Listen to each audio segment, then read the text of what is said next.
바로 압송되게 되는 그런 과정에 일어난 일을 말씀하고 있습니다. 모든 이제 신문의 과정, 심판의 과정을 마치고 가이사에게 로마 황제인 시저에게 재판을 청구한다. 그렇게 해서 로마 시민권을 가진 바울이기 때문에 총독 베스토가 어떻게 할 수 없어서 그를 이제 보냅니다. 율리오라고 하는 백부장의 손에 붙여서 이제 파송하는데, 이 배는 군대 군함으로 간 것이 아니고 상선이나 화물선 같은 인간의 배인데, 거기에 이제 백부장을 이제 책임자로 붙여서 보낸 것입니다. 가다가 이제 풍랑을 만나게 되는데 그 과정을 여기서 말씀하고 있습니다. 맨 처음에 바울이 9절에 금식하는 절기가 이미 지났으므로 항해하기가 위태한지라 바울이 그들을 권하여 말하되, 여러분이여 내가 보니 이번 항해가 하물과 배만 아니라 우리 생명에도 타격과 많은 손해를 끼치리라 그랬어요. 그러니까 바울이 자기도 배를 타고 선교 여행을 많이 다녔기 때문에 그 지중해 그 경험이 있는 거예요. 항해한 경험이 있어서 금식절기가 지남에 그랬어요. 이 금식절기는 유대력으로 이야기하면, 종교력으로 하면 7월 10일 대속죄일인데 그때가 태양력으로 이야기하면 9월 내지 10월 달이라고 그래요. 그때가 지났으니까 한 11월 달에 이때쯤 되는데, 그때부터 겨울에는 지중해에 바람이 많이 분다는 거예요. 바람이 많이 불어서 항해하기가 이제 힘들기 때문에 자기 경험도 있고, 또 하나님께서 이제 하나님 앞에 어떻게 할까요? 기도도 하고 그랬겠죠. 그래서 이번에는 안 하는 게 좋겠다. 미항이라고 하는 조그만 섬에서 겨울을 나고, 그리고 이제 내년 봄에 다시 로마로 가자, 이태리로 가자 하는 그런 생각이었어요. 내가 보니 이번 항해가 화물과 배만 아니라 우리 생명에도 타격과 많은 손해를 끼치리라. 그냥 갔다가는 풍랑을 만나서 배도 깨지고 화물도 잃어버리고 생명에도 위협을 느낄 수 있으니까 미항에서 쉬었다 가자. 그런데 11절, 백부장이 선장과 선주의 말을 바울의 말보다 더 믿더라. 선장과 선주, 선장이 이제 항해하는 선장이고, 선주는 아마 배 주인이고 화물 주인들인 것 같아요. 그 사람들의 말을 바울의 말보다 더 믿더라 그랬어요. 그러니까 백부장이 생각해 보니까 어떻게 보면 이건 지극히 당연한 거죠. 바울이 항해 경험이 있긴 하지만 선장과 선주는 날마다 배 타고 다니는 사람이고 배를 운행하는 사람이니까 전문가들이죠. 그러니까 백부장의 입장에서 볼 땐 전문가의 말을 듣는 게 지극히 당연한 거예요. 그럴 수밖에 없죠. 그런데다가 12절, 그 항구가 미항은 조그만 항구, 겨울 지내기에 불편함으로 거기서 이제 많은 사람들이 지내기에 불편했다. 37절에 보면 배에 우리의 수는 전부 276명, 300명 가까이 탔으니까 조그만 마을 같은데, 뭐 그 항구, 조그만 항구 같은데 거기서 300명이 겨울을 지낸다는 것은 굉장히 힘든 거죠. 현실적인 문제지. 그러니까 조금 더 가서 베닉스라고 하는 곳에 가서 겨울을 내자 하는 사람들이 더 많았다. 베닉스는 크레데 섬의 항구인데 베닉스를 가는 게 그 미항에서 베닉스까지 한 65km 정도 된다고 그래요.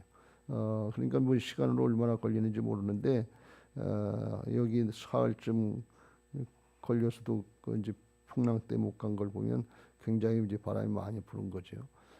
거기 가서 쉬자고 하는 사람이 더 많으니까 대부분 사람들이 승객들 또는 화물 주인들이 더 많이 가자고 그러니까, 백부장으로 볼 땐 다수가 많이 가자는 게, 많은 사람들이 가자고 그러니까 괜히 바울 말 들었다가 잘못되면, 한 사람 말 들었다 잘못되면 그걸 핑계하기가 어렵잖아요. 근데 선장이 그러지, 선주가 그러지, 많은 사람들이 그렇지, 또 백부장이 가만히 생각하면 자기 생각도 그렇지. 그 조그만 데서 한국에서 어렵게 힘들게 겨울 나는 것보다 큰 데 가서 쉬는 게 낫겠다 하는 그게 자기 생각에도 그렇다면 합리적으로 그러니까 그걸 따른 거예요. 그럴 수밖에 없죠. 근데 13절 남풍이 순하게 불매 그들이 뜻을 이룬 줄 알고 옛날 성경에 득이한 줄 알고 뜻을 이제 붙잡았다. 자기들 생각이 맞았다. 그래서 잘했다. 바울 말 들었으면 큰일 날 뻔했네. 이제 그리고 갔겠지요. 그런데 처음엔 그랬는데 조금 있다가 얼마 안 돼 14절 얼마 안 돼요. 섬 가운데로 유라굴로라고 하는 광풍이 크게 일어났다.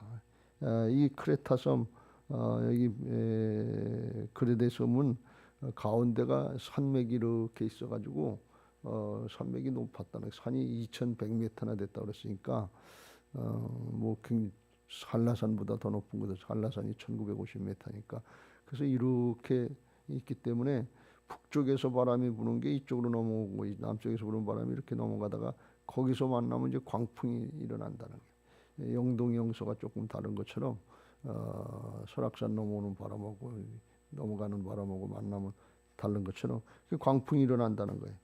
그게 이제 광풍이 일어나 가지고서 그때부터는 이제 광풍에 쫓겨다니는 게 15절 꼼짝 못하고 배가 밀려 바람에 맞춰 갈 수 없어 가는 대로 쫓겨가다가 이제 아무리 힘을 써도 안 되고 바람 부는 대로 쫓겨가는 거예요. 그래서 이제 마음대로 안 되고 가는 대로 쫓겨가다 나중에 이제 17절에도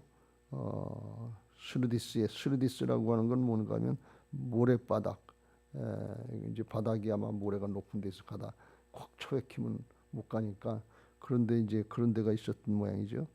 그런데 걸릴까봐 두려워해서 연장을 내리고 그냥 또 쫓겨가더니 그래서 이제 살려고 애를 쓰면서 이것도 버리고 저것도 버리고 하다가 20절 다 읽지 않았습니다만 풍랑이 그대로 있음에 구원의 여망마저 없어졌더라. 구원될 가망성이 없었다. 생명의 위협을 느낄 수밖에 없었다 하는 것입니다. 이 항해하는 과정은 어떻게 보면 우리의 인생의 과정과 같다 이렇게 볼 수가 있어요. 어느 날 갑자기 광풍을 만나가지고서 쫓겨가는 인생. 자기 마음대로 안 되는 거예요. 그때부터는. 그러니까 이게 어려운 거죠. 우리가 때때로 뭐 갑자기 질병의 광풍에 만날 수도 있고 인생 중에 그때부터는 병에 쫓겨다니는 거죠. 병원 가는 게 병원 갔다 왔다 하는 게 그게 이 추업무가 되는 거예요.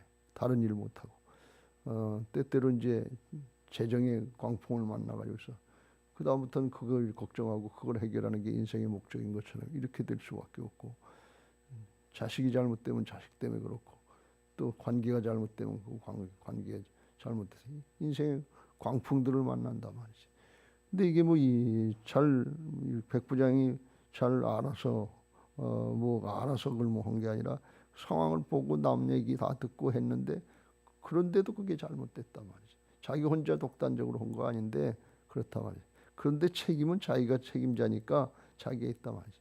광풍이 있다고 만나는 게 아니고 여기 성경을 자세히 읽어보면 광풍이 부는 때니까 광풍이 있으니 광풍이 불었으니까 만나지. 근데 어려움이 있으니까 그렇게 됐지. 그런데 내용을 살펴보면 백부장이 선택을 잘못했다 그런 말씀이에요. 바울의 말을 들을 것인가 사람의 말을 다른 사람들의 말을 들을 것인가 그 선택권은 결정권은 누구한테 있는 거면 백부장에게 있단 말이지. 그래서 가만히 살펴보면 문제가 있으니까 만났지 그런 것 같은데 어려우니까 만났지 또는 뭐 불경기니까 어려워졌지 그렇게 다 우리가 얘기할 수 있는데 일반적인 얘기를 할 수 있는데 조금 더 자세히 들어가 보면 그때 어떻게 해야 되는지 선택을 잘못했단 말이지. 백부장이 바울에 대해서 자세히 바울의 이제 호송 책임을 맡은 책임자니까 죄수이긴 하지만 바울이 어떤 사람이라고 하는 건 총독에게 얘기를 들었을 거예요. 호송 책임자니까 이 사람 내용이 뭐다 말이지. 종교를 짓고 기독교를 전하는 하나님 믿는 사람이다.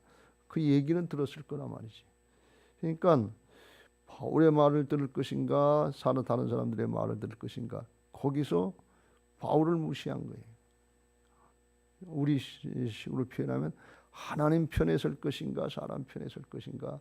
그때 하나님 편에 서야 되는데 그 바울 백부장이 뭐 믿음이 있는 사람이 아니니까 상식적으로 전문가적인 지식이나 경험이나 이런 걸 사람의 다수가 얘기를 하니까 인기나 명예나 뭐 이런 걸 따라서 결정을 했다. 근데 그 결과는 광풍을 만났다. 그런 말씀이에요. 그러니까 우리가 인생을 살면서 선택을 잘해야 될 줄로 믿습니다. 결정적인 순간에 선택을 잘해야 되는데 그때 우리가 뭐 내일을 알지 몰라요. 내일 무슨 인생에 무슨 뭐가 올지 몰라요. 그런데 모르지만 그런 거 다 알아서 하는 게 아니고 하나님 편에 서라 그런 말씀이에요. 말씀 편에 서라 말이지. 믿는 사람 편에 서라 그러면 똑같이 신앙하면서 뭐 잔소리하고 비판하고 뭐 그런 사람 뭐 듣기 좋다고 쫓아다니지 말고 내 편 든다고 쫓아다니지 말고 누가 하나님 편에 서는지 누가 사람 편에 서는지 그걸 분별하고 하나님 편에 말씀 편에 그쪽으로 가려고 하는 사람 따라가시길 주의 이름으로 축원합니다. 할렐루야. 부부도 같이 마음을 합쳐서 기왕이면 브리스길라와 아굴라처럼 하나님 편으로 들어오겠다 같이 나가야지. 아나니아와 사피라처럼 돈 편으로 세상 편으로 같이 나가면 이게 되겠냐 말이지. 그러니까 하나님 편에 서는 게 아주 이게 하나님 편에서도 어려울 때가 있고 어려움을 만날 때가 있지요. 그러나 그거는 믿음 지키는 거란 말이지.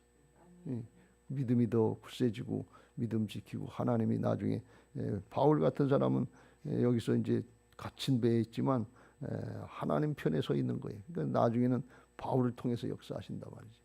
하나님은 하나님의 사람을 통해서 믿음의 사람을 통해서 일하시는 것을 믿으시기 바랍니다. 그러니까 이 선택을 잘 해야 돼요. 그걸 잘 못하면 여기 나오는 거 뭐냐 맨 처음에는 자기들 생각으로 한 게 상식적이고 지금 보이는 현상이 그러니까 지금은 괜찮으니까 지금 현상만 가지고서 지금 사정만 가지고서 앞으로도 계속 그럴 줄 알고 이제 간 건데 남풍이만 순하게 불면 그러니까 지금 상황이 그런 거예요. 지금은 뭐 별일 없는데 그게 뭐 옳은 것 같은데 다수가 생각이 그런데 거기 가면 편하고 좋은데 그러니까 그 합당한 이유가 너무나 많은 거예요. 근데 지금 사정이 똑같은 게 사정, 형편, 사람은 얼마든지 바뀐다는 것을 알아야 돼. 다 뒤집어지고 바뀌고 뭐 가까운 사람 같은데 나중에 보면 원수가 돼 있고 그건 다 얼마든지 바뀌는. 왜 사단이 광풍을 만나기 전에 우리 마음속을 요동하면 사정 형편이 바뀌면 예수님 따라다니던 베드로라도 배신하고 도망간단 말이지. 사정 형편에 따라 욕심에 따라 바뀐단 말이지. 그러니까 불변의 진리를 따르고 하나님 편에 서야 될 줄로 믿습니다. 남풍을 불어서 득이한 줄 알고 좋다고 그거 괜히 쓸데없는 얘기 듣는다고 마음만 상하고 시간만 지체했다고 그러다가 얼마 안 가서 섬 가운데서 유라굴로라고 하는 광풍이 일어나 얼마 못 간다 그런 말씀. 사실 우리 인생이 길지 않아요. 짧잖아요. 아침에 반짝하는 이슬 같다고 아침 안개 같다 그러니까 조금만 기다려보면 돼요. 믿음 지키고 조금만 기다려보시길 주의 이름으로 축원합니다. 믿음 지키기 어렵고 힘들 때 날마다 한 걸음 한 걸음 기도한다는 게 그 뜻이에요. 예배한다는 게 그 뜻이에요. 예배하면서 오늘 말씀 듣고 믿음 지키고 말씀 따라가고 주님 편에 서려고 그러고 그 노력하는 거예요. 그러다가 하나님 부르시면 그냥 믿음 지키다 가는 거지요. 뭘 굉장하게 이루었다 여기 나중에 나 다 버리게 되지만 그까짓 거 재물 더 많이 갖고 있고 뭐 조금 더 살고 권력을 누린 거고 재판단이 옳았다 어쨌다 그래봐야 별거 아니다 말이지. 하나님 앞에 설 때 그런 게 중요한 게 아니에요. 말씀대로 믿음을 지키고 하나님을 섬기는 신앙을 했느냐 안 했느냐 그게 중요하지. 뭘 조금 이뤘다 뭘 조금 더 가졌다 뭐 조금 생색이 났다 그런 건 하나도 중요하지 않은 거예요. 하나님 편에 서고 말씀 편에 서시길 주의 이름으로 축원합니다. 육신을 따르는 자는 육신의 일을 영을 따르는 자는 영의 일을 생각한다. 그런데 영의 생각은 생명이고 육신의 생각은 사망과 육신의 생각은 사망이요 영의 생각은 생명과 평안인 것을 믿으시기 바랍니다. 그 결과가 쫓겨다니다가 이젠 자기 힘으로 뭘 할 수가 없어요. 하려고 해도 되질 않아요. 광풍이 바람을 만났기 때문에. 문제가 생기면 그때부터는 문제예요. 건축해 보니까 그래. 건축 계약하기 전까지는 그때까지는 우리가 조정하는 것 같고 우리가 뭐 금액을 조정할 수 있는 것 같고 어쩌고 그러는데 계약이 딱 끝나면 갑이 아니라 그때부터는 업자가 허재는 대로 따라갈 수밖에 없는 을이 돼버리고 말해. 끌려다니는 거예요. 별거 아니에요. 내가 주인인 것 같은데 그렇지 않단 말이지. 계약서도 별로 힘이 없더라고. 사정이 이렇다, 상황이 이렇다, 어쩌더라. 그거 들어줄 수밖에 없어요. 안 들어주면 공사를 안 하는데 뭐. 그러면 돈이 더 들어가는데. 그러니까 양보하고 끌려가는 거예요. 이게 세상 모습이란 말이지. 근데 그 정도로 끝나는 게 아니고 바람에 밀려 쫓겨가다가 계속 이제 바람이 부니까 풍랑 가운데 이제 가물을 많이 실었으니까 이게 깜빡까봐 위험하니까 그때부터는 이제 버리기 시작해야 되는 거예요. 쫓겨가다가 18절 풍랑으로 심히 애쓰다가 이튿날 사공들이 짐을 바다에 풀어버리고 이게 아주 대단히 중요한 건데 풍랑을 만나기 전까지는 돈이 더 중요했어요. 화물이 더 중요했어요.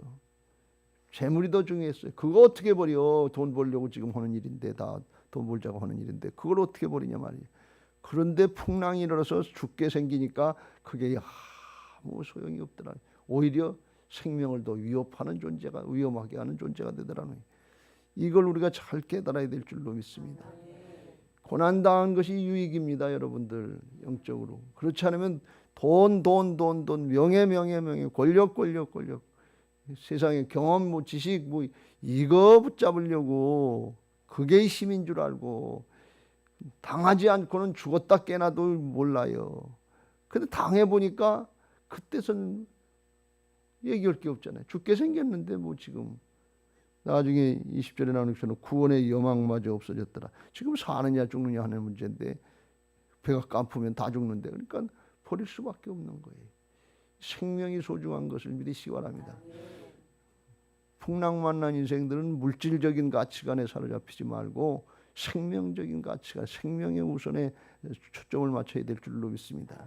죽어도 그래서 믿음 지키라 그런 말씀이 영원한 생명을 붙잡아야 될 줄로 믿습니다. 이거 어차피 죽잖아요. 우리가 육신의 목숨은 어차피 죽지 안 죽는 사람이 있어요. 근데 그거 죽으면 다 없어지고 놓고 갈 건데 그걸 붙잡지 말고 영원한 걸 붙잡아야죠. 영생을 붙잡고 영원한 상급과 면류관을 붙잡아야지. 그런데 눈에 보이는 세상을 육신을 살면서는 이건 아무리 얘기해도 그걸 안 들어요. 사단에게 마음을 뺏고 세상에게서 마음을 뺏고 듣질 않아요. 그게 상식이에요. 그게 보편. 여러분 신앙을 상식적인 수준에서 하지 마시길 주의 이름으로 축원합니다. 하나님이 상식입니까? 세상을 초월하는 지성을 초월하는 초월주 하나님이신 것을 믿으시기 바랍니다. 영적인 차원이기 때문에 이 사람이 이성이나 감정이나 상식적인 차원, 합리적인 차원 그런 차원이 아니에요. 신앙 합리적으로 하려고 그러면 그냥 적당히 흉하지 않도록 눈에 보이는 정도 이렇게 하면 좋은데 하나님을 따르려고 그러면 바울하고 백부장하고 이 나머지 사람들하고 맞지를 않아요. 영적인 차원이고 초월적인 차원이기 때문에 안 맞아요. 그런데 그때 지키려니까 멸시당하죠. 멸시당해서 얘기했는데 멸시당하고 무시해버리면 기분 좋겠어요? 기분 나쁘지요. 멸시당하는데 근데 기다려야 돼. 언제까지? 하나님이 역사하실 때까지. 그게 믿음 지키는 거예요. 말씀 따르면 고난도 있고 역경도 있고 멸시도 당하고 천대 당하고 예수님도 그 생애가 그랬는데 그런데 지키고 있어야 돼요. 그렇다고 거기 따라가. 안 되니까 거기 따라가야지. 다시 뭐 애굽으로 돌아가잖아. 그러면 안 된단 말이지. 여호수아 갈렙처럼 끝까지 믿음 지켜야 돼. 그 사람이 가나안 땅에 들어가는 거예요. 그 사람이 천국에 들어가는 것인 것을 믿으시기 바랍니다. 그렇지 않으면 나중에 중간에 다 뺏겨요. 짐을 뺏기고 19절 사흘째 되는 날에는 배의 기구를 그들의 손으로 내보니라. 배의 기구 중에서 배에 이제 그 어떤 비품 이런 것 중에서 불필요한 것들은 평형을 유지하는데 불필요한 것들은 다 버렸단 말이지. 버릴 수밖에 없는 게. 그러니까 이게 쫓겨가는 인생이 됐다가 뺏기는 인생이 되는 거예요. 다 뺏기고 가는 거예요. 여러분 이거 잘 명심해야 될 줄로 믿습니다. 하나님 편에서느냐 사람 편에서느냐, 하나님 나라 편에서느냐 세상 나라 편에서느냐에 따라서 이게 다르다 말이에요. 선택을 잘해야 돼. 이 뺏기는 인생이 되는데